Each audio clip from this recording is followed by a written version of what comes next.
Hello and welcome back to my 30-year Gundam Wing anniversary retrospective. Now, before we get into it, thank you for 500. I've reached 500 subscribers, and thank you everyone to my new subscribers. Thank you, and to those of you that were with me since the beginning, thank you very much. I couldn't have done this without you. I know 500 isn't a lot to some people, but to me, it's a big deal. Yeah, my channel's not the biggest, but I didn't do this for popularity. I needed a kind of creative outlet and a way to share my opinions on media I loved, so mission accomplished, and I was able to update my 3D printed play button, which every time I reach a new 100, I paint it on here. I got this initially when I reached 200. I retroactively put 100 on it, then 3, 4, and now 500, obviously, but anyway, 5 more episodes of Gundam Wing, and the first episode, The Whereabouts of Happiness, we follow Relina, who's starting to come into her own more, and she attempts to assassinate Lady Un, and one of the older members of the Rockefeller Foundation, who actually brings her into the event, actually helps her escape, and he's like, this is the only thing I can do to match the courage shown by her. She does ultimately get rescued by knowing who fires a warning shot, knocking the hat off of one of the Oz soldiers. And before they leave, she pulls the trigger and shoots the badge at the hat, kind of implying, just foreshadowing that she's not going to be with Rockefeller or Oz for much longer. The other half of the plot follows Duo and Catra, who unite with the Maganac Corps and are given a great hero's welcome. And we get to kind of breathe and take it easy after the events of the last episode with this, but not for long, because we have Alliance soldiers that show up and plant bombs throughout the city, leading to a battle and the Maganac Corps buying time for the Gundams to escape.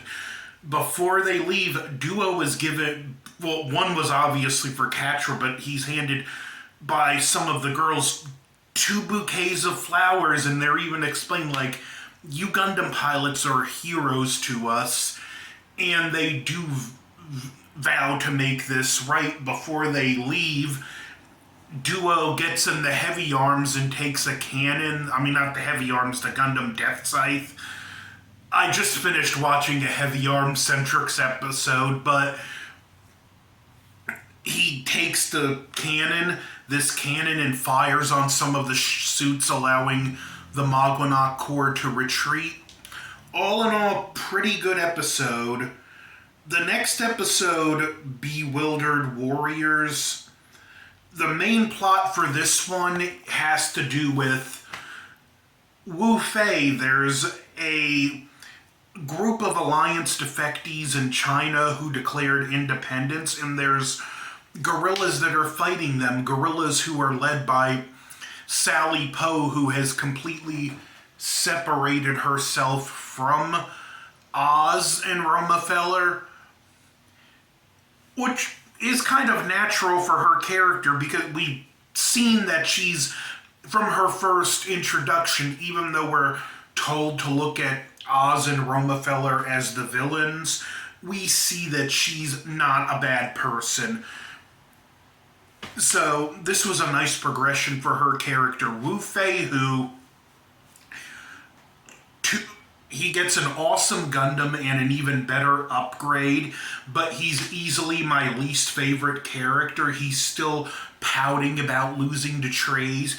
We should not fight, blah, blah, blah, refusing to get in his Gundam other than briefly saving some of the guerrillas. He even thinks women shouldn't fight because they're weak.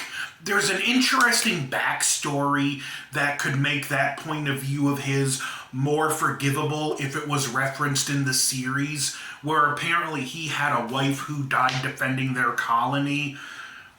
But he ultimately, at the end of this episode, takes up the mantle of the Gundam pilot again, and when the leader of the defectees, Bunt, actually rejoins Oz and calls them in, it's Wu Fei that defends the guerrillas from everything going back into the battle.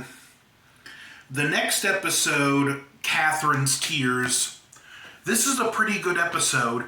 We get one part of it with Zex, who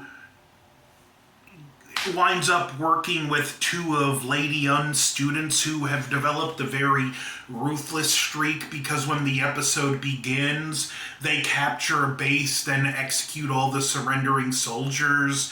They bring Zex in on a mission, and Zex, at this point, we see he's mastering the tall geese, and he wants basically the full potential unlocked because he's discovered that it's not working up to the specifications of the blueprints, and the mechanic basically reveals, yeah, we nerfed the tall geese, and he's like, no, I want it back up to full specs. It's up for the pilot to deal with this. And they take the base fairly cleanly, and Zex, being an honorable soldier, gets them to surrender, and these soldiers start firing on the base more and more. And Zex winds up getting into a battle and taking them out. The main plot has to do with the Gundam pilots. We do get introduced and find out Hero is in one piece, so to speak. I love the conversation when he's talking to Troa, and he's like, Troa's thinking about, maybe I should self-detonate, do what you did, and Hero's like, well, I got one piece of advice for you. It hurts like hell, and it's the only time we see Troa laugh in the series. We find out the circus Troa is traveling with, that they're going to be doing a special show for Oz that Troa volunteers to take charge of, which is of course going to be an attack with the heavy arms, and his plan is self-detonation, which he's fully committed to go through until he sees Catherine upset over it, and he doesn't self-detonate, and him and Hero go their own separate ways. And this is going to pay off later in the series when something happens to Troa, and she finds him and she becomes overly protective of him. But this was a pretty good episode. The next episode, Order to Destroy 01. Well, Zex has been rebuilding the Wing Gundam in secret because he wants to fight the pilot again. And he basically gets an order to destroy it, which he does, only we find out really quickly that that's not the case. And in a scene with Relina and her butler Pagan, he was able to get enough information and deduce that he had more than enough parts to make a dummy suit to destroy, which is what he did. And meanwhile, we have a battle in a city, and Hero, he's looking for someone, Sylvia Noventa, granddaughter of Marshal Noventa, who he accidentally killed a few episodes prior. He almost runs her over and flips a truck to avoid it. At the end of the episode, he gives her a gun and he's like, I'm the one that killed your grandfather. You should take my life, and he doesn't do it. And we find out he's going around to the family members and he's offering his life as appeasement because he regrets killing he regrets killing the pacifist members of Roma Feller. This was a pretty solid episode too. There's not, aside from the first couple and the two recap episodes, there's not a whole lot of bad episodes in Gundam Wing. The next episode is Battleground Antarctica. Among other things in this episode, we're following Relina, who's trying to find Hiro. She knows he's still alive, and she gets a hold of a letter from Marshal Noventa's widow, who we do see him at the mansion earlier in the episode, and the note that she gets that was written to Hiro, basically to paraphrase it, I'm sorry I reacted the way I did when you showed up. I just didn't expect it. You made a mistake in wartime. It happens, and it's tragic those mistakes cost innocent lives, but it was not your fault. My husband would have held you no ill will, and I hold you no ill will. You should find a way to help make a better world. I hope the day comes when kids such as yourself won't have to fight, but our family not only bears you no ill will, but we are honored to have met you, which was, I do love that scene, and I like it shows the power of forgiveness, that even though that was her husband, she can deduce the situation and figure out, yeah, that's not his fault. He was tricked. I'm not mad at him for pulling the trigger. If I'm going to be mad at anyone, I'm going to be mad at the people who tricked him into pulling the trigger. Meanwhile, in the end of the previous episode, Hiro and... or was it this... I watched them all and it just blend together a little, but Hiro and Troa meet up with Noin, who takes them to Antarctica, and it's clear Troa's already going to let Hiro fight in the heavy arms to battle Zex. And there's some nice... and again, this is what I love about Gundam and the Real Robot. It shows the technical aspects, like Hiro's in it and he notices the stick that controls the arm with the big Gatling gun on heavy arms, that it's a lot harder to move, and he points out, shouldn't this be auto-balanced? And Tro was like, yeah, it should, but I disabled it because I need to always remember the weight of that arm to give me a speed advantage.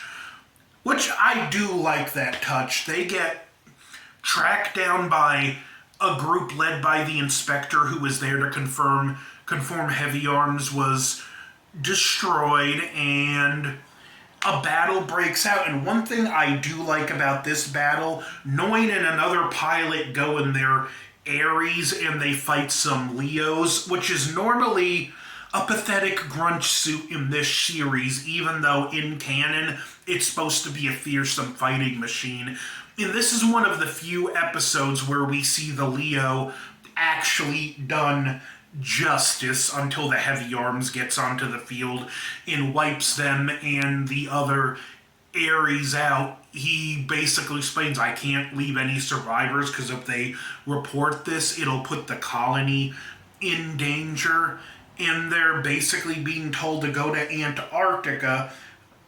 And another couple nice touches we see in this episode, Zex is repairing the Zero, but they point out that, I mean, not the Zero, the Wing Gundam, but they point out the cannon can't be fixed, and the arm is still not up to 100%, so even the beam saber is out, and he's like, use parts from the Tall Geese's left arm so it can at least fight with a beam saber, fully expecting to fight Hiro in this Gundam, because a neat character trait with Zex, he actually doesn't like fighting opponents that are at a handicap. But that was the next 5 episodes.